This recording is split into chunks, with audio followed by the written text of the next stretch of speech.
శ్రీమాత్రే నమః. శ్రీ లలితా సహస్రనామంలోని 714వ నామము కులోతీర్ణ.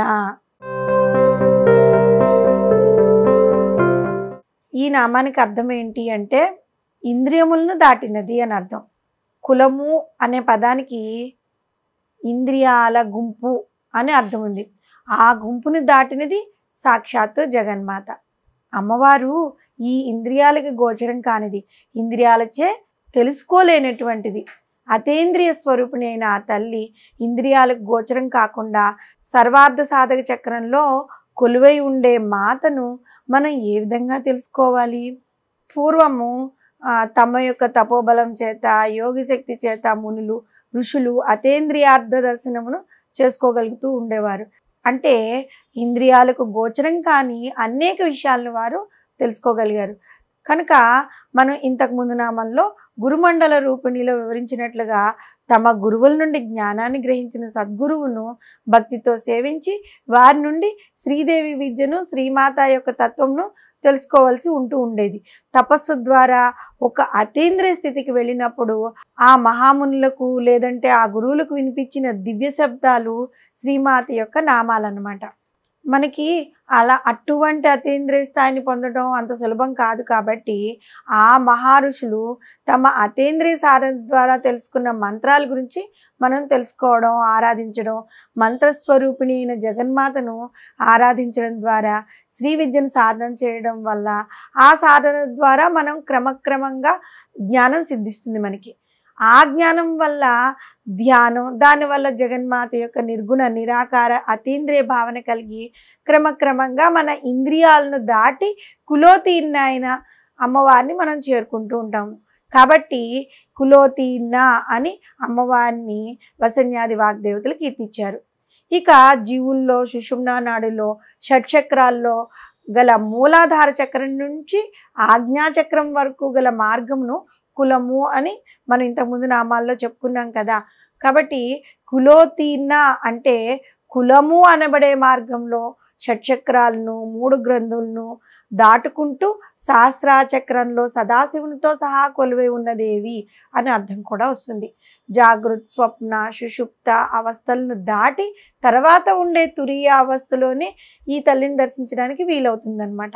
హఠయోగ సంబంధమైన ఈ కుల మార్గమును అతిక్రమించి ఉత్తీర్ణత చెందడం చాలా కష్టతరమైన కాబట్టి ఆ విద్యను గురువు ద్వారా మాత్రమే సాధన చేయాలి.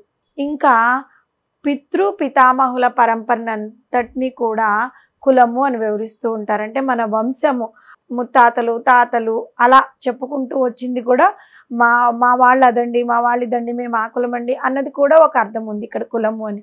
అటువంటి ప్రవాహ రూపమైన ఈ సంసారం అనే సాగరం నుంచి మనల్ని గట్టెక్కిస్తుంది కాబట్టి అమ్మవారిని కులోతీర్ణ అని నామం వచ్చింది. కులము అంటే అజ్ఞానంతో కూడిన ప్రపంచము అని అర్థం కూడా ఉంది. తనని నమ్ముకున్న భక్తులను అమ్మవారు ఈ అజ్ఞాన ప్రపంచం నుంచి తీసేసి జ్ఞాన ప్రపంచంలోకి ప్రవేశించేటట్లు చేస్తుంది. కాబట్టి అమ్మవారికి కులోతీర్ణ అనే నామం ఉంది. మనం ఇంతకుముందు నామంలో గురుమండల రూపిణికి వివరణ తెలుసుకున్నప్పుడు ఆ నామానికి అర్థం గురు పరంపర అని తెలుసుకున్నాం కదా. ఈ గురువులందరి సమూహాన్నే గురుకులము అని అంటారని కూడా చెప్పుకున్నాం. ఈ గురుకులమునే శ్రీ విద్యా ఉపాసనంలో శ్రీ కులము అని పిలుస్తూ ఉంటాం. ప్రాచీన కాలంలో రాజులు, చక్రవర్తులు యజ్ఞ యాగాదులు చేసేటప్పుడు మహారుషులైన గురువులందరికీ కూడా ఆహ్వానాలు పంపేవారు అన్నమాట. ఆ విధంగా సత్కార్యాలను ఆచరించేవారు. ఒక చోట కలిసినట్లయితే అక్కడ కులోతీర్ణత జరుగుతుంది కదా. అంటే వీళ్ళందరూ ఒక చోట గుమిగూడుతారు కాబట్టి కులోతీర్ణత జరుగుతుంది. అంటే జగన్మాత తప్పకుండా అక్కడ వచ్చి తీరుతుంది కాబట్టి కులోతీర్ణ అనే నామం అమ్మవారికి సార్థకమైంది. ఈ విధంగా సదాచారములు, సాంప్రదాయాలు ఆచరించే అనేక మంది పెద్దల వలన కులతంత్రము, కుల మార్గము, బహుముఖ ప్రజ్ఞ ఏర్పడి సన్మార్గ స్థాపన జరుగుతుంది. ఈ విధంగా కాకుండా జరిగేది సంకులమే. ఇక ఆఖరికి మనం తెలుసుకోవాల్సింది ఏంటి అంటే శ్రీచక్రంలో ఉన్న చక్రాలలో ఒకటి బహిర్దసార చక్రము. దీన్ని సర్వార్థ సాధక చక్రము అని కూడా చెప్తూ ఉంటారు. ఈ చక్రము 10 త్రికోణాలు కలిగిన చక్రం అన్నమాట. ఈ చక్రంలో కొలువై ఉన్న 10 మంది దేవతలు కులోతీర్ణ యోగినులు. వారి స్వరూపము అమ్మవారై ఉంటుందన్నమాట. కాబట్టి కులోతీర్ణ అని అమ్మవారిని పూజించాము.